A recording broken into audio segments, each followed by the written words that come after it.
할렐루야, 사랑하는 새벽나라 친구들, 여러분과 함께 화요일 말씀을 나누게 된 황유일 전도사입니다. 오늘 말씀이 여러분들의 삶을 바꾸는 놀라운 말씀이 되길 축복합니다. 혹시 여러분 중에 죄를 안 짓는 친구가 있나요? 나는 실수도 안 하고 안 좋은 마음도 품지 않아 라고 당당하게 말할 수 있는 사람이 있을까요? 인간인 우리는 모두 죄 가운데 살아갑니다. 그런데 그 순간 여러분은 어떤 선택을 하시나요? 하나님께서 오늘 엄청난 영적 원리를 우리에게 말씀하십니다. 오늘 말씀의 제목은 어정쩡함의 비극입니다. 오늘의 말씀은 사무엘하 13장 15절에서 29절입니다. 그러고 난 뒤 암논은 다말이 몹시 미워졌습니다. 전에 다말을 사랑했던 것보다 미워하는 마음이 더 커졌습니다.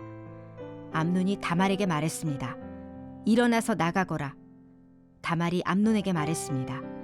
이렇게 하면 안 됩니다. 이렇게 하는 것은 지금 오라버니가 내게 한 일보다 더 악한 일이에요. 그러나 암논은 그 말을 듣지 않고 자기 종을 불러 명령했습니다. 저 여자를 여기서 내쫓고 문을 닫아 걸어라. 그러자 그 종은 다말을 밖으로 내보내고 문을 닫아 걸었습니다. 그때 다말은 결혼하지 않은 왕의 공주들이 입는 색동옷을 입고 있었습니다. 그러나 이제 다말은 머리에 재를 뒤집어 쓰고 자기가 입고 있던 색동옷을 찢어버리고는 머리에 손을 얹고 큰 소리로 울며 떠나갔습니다. 다말의 오빠 압살롬이 물었습니다. 내 오라비 암논이 너와 함께 있었느냐? 얘야, 그는 내 오라비니 지금은 조용히 있자. 이 일로 너무 근심하지 마라. 그리하여 다말은 자기 오라비 압살롬의 집에서 처량하게 지냈습니다. 다윗 왕은 이 모든 일을 듣고 몹시 분노했습니다. 압살롬은 자기 동생 다말에게 수치를 준 암논에게 앙심을 품었지만 암논에게 한마디도 잘잘못을 따지지 않았습니다. 그로부터 2년이 지났습니다. 압살롬이 에브라임 경계 근처에 바알하솔에서 양털을 깎을 때 그는 왕자들을 모두 그곳으로 초대했습니다. 압살롬은 왕께 나가서 말했습니다. 이번에 제가 양털을 깎게 됐는데 왕께서도 왕의 신하들을 데리고 종과 함께 가시지요. 왕이 압살롬에게 말했습니다. 아니다. 내 아들아, 우리가 다 갈 필요가 뭐가 있겠느냐. 우리가 다 가면 내가 부담만 될 텐데. 압살롬이 계속 청했지만 왕은 가기를 마다하며 그저 축복만 빌어주었습니다. 그러자 압살롬이 말했습니다. 그렇다면 제 형 암논만이라도 우리와 같이 가도록 해주십시오. 왕이 그에게 말했습니다. 그가 왜 너와 함께 가야 하느냐? 그러나 압살롬이 계속 왕께 간청하자 다윗은 암논과 모든 왕자들을 그와 함께 보내주었습니다. 압살롬은 미리 자기 부하들에게 명령해 두었습니다. 잘 들으라.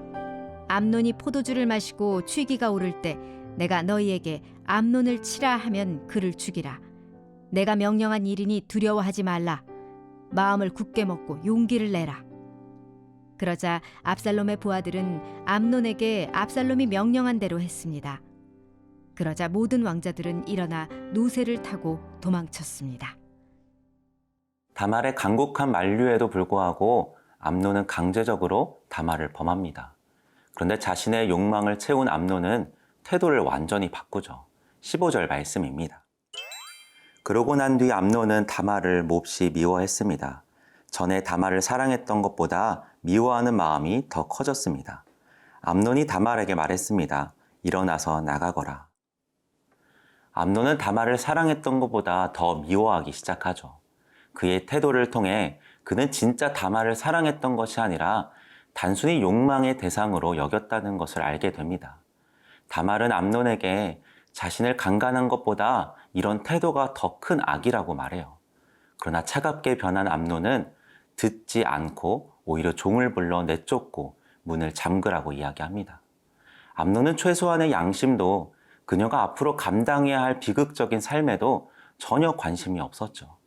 결국 억울하고 괴로운 다말은 당시에 누군가가 죽었거나 나라가 망했을 때 하는 머리에 재를 뒤집어 쓰는 행동을 하며 큰 소리로 울며 떠납니다. 그러나 오빠 압살롬도 아버지 다윗도 분노했지만 아무런 행동도 하지 않아요. 오히려 압살롬은 다른 마음을 품고 다말을 조용히 시킵니다. 다윗도 아버지로서 해야 할 의무도 왕으로서 정의와 공의를 재판해야 할 의무도 행하지 않죠. 결국 다말은 처량하게 압살롬의 집에서 평생 버려진 채 살게 됩니다. 사랑하는 여러분, 누구나 사람은 실수할 수 있어요. 다윗도 악한 죄를 저질렀죠. 그러나 그 죄를 가지고 하나님께 나아가 죄의 대가는 치렀지만 회복되고 용서받았어요. 그러나 암논은 악한 죄를 가지고 하나님으로부터 멀어지는 길을 선택합니다. 회개하지 않죠. 나중에 보게 되겠지만 결국 그의 선택은 죽음으로 이어집니다. 사랑하는 새벽나라 친구들, 우리는 실수하고 넘어지는 존재입니다. 매일 죄를 짓죠. 그럴 때 어떤 선택을 하시나요? 죄를 덮고 하나님으로부터 멀어지는 길을 선택하시나요? 아니면 그것을 가지고 하나님께 나아가시나요? 죄를 회개하지 않는 암논, 어정쩡한 모습을 보인 압살롬과 다윗, 결국 이들의 태도는 비극을 초래합니다. 여러분은 더 이상 죄에 대해 어정쩡한 태도에서 벗어나게 되길 축복합니다. 하나님께 나아가는 것을 선택하세요. 그러면 회복을 허락하십니다.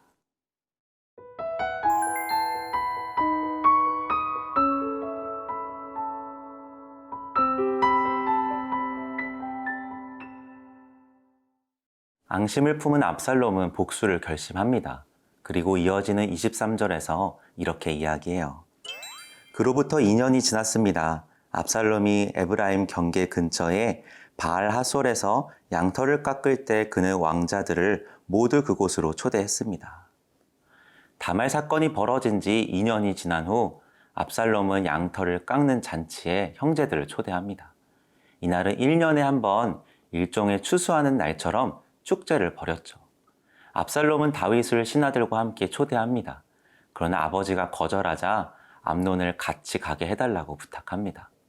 안타깝게도 다윗은 압살롬이 2년 동안이나 암논을 향한 복수심을 품고 있었다는 사실을 몰랐어요. 결국 다윗은 압살롬의 요청을 허락합니다. 2년 전 자신의 명령으로 다말을 암논에게 보냈듯이 이번에는 암논을 압살롬에게 보냅니다. 결국 미리 준비된 계획을 통해 암논은 죽게 됩니다. 사랑하는 여러분, 압살롬이 너무해 보이나요?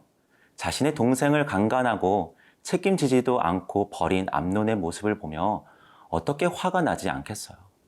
압살롬을 단순히 용서하지 못하는 사람으로 봐서는 안 돼요. 그렇게 말하는 사람은 자기가 당해보지 않아서 그래요. 내 가족이, 내 동생이 그런 일을 당했다고 생각해 보세요. 어떻게 분노하지 않을 수 있겠어요? 그런데 문제는 압살롬이 그것을 하나님께로 가져가지 못했다는 거예요. 압살롬은 원하는 복수를 합니다. 정의를 행하는 것처럼 보여요. 그러나 그에게 2년이라는 시간은 어땠을까요? 마음의 미움과 복수심이 있는 곳, 지옥에서 살았을 겁니다. 압살롬은 기억해야 했어요. 정의의 하나님께서 모든 것을 보고 계시고 죄에 대해 반드시 심판하신다는 걸요. 사도 바울은 이야기하죠. 여러분이 스스로 원수를 갚지 말고 하나님의 진노하심에 맡기십시오. 기록되기를 원수 갚는 것이 내게 있으니 내가 갚아주겠다라고 주께서 말씀하십니다.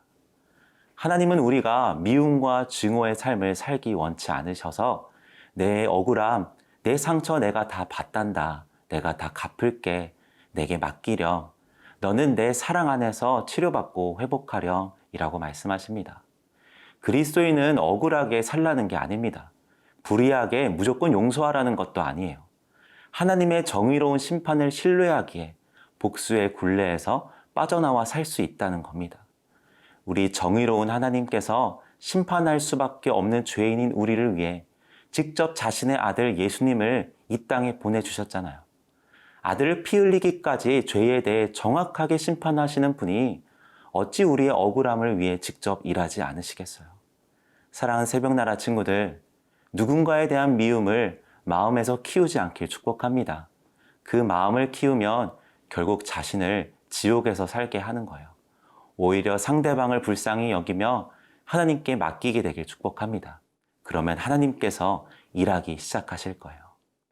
여러분 혹시 이 찬양 아세요? 세월이 지나 갈수록 의지할 것은 예수뿐일세.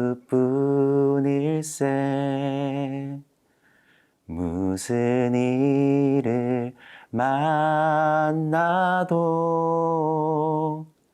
예수 의지합니다. 모든 문제를 하나님께 맡기는 새벽나라 친구들이 되길 축복합니다. 오늘도 하나님께 나아가는 여러분의 하루를 진심으로 응원합니다. 사랑하는 하나님, 더 이상 죄에 대해 어정쩡한 태도가 아니라 하나님께 가지고 나아가게 해주세요. 특별히 누군가에 대한 미움이 있다면 마음에 키우는 것이 아니라 이 또한 하나님께 가지고 나아갈 수 있는 믿음을 주세요. 우리의 길과 진리 생명 되시는 예수님의 이름으로 기도드립니다. 아멘.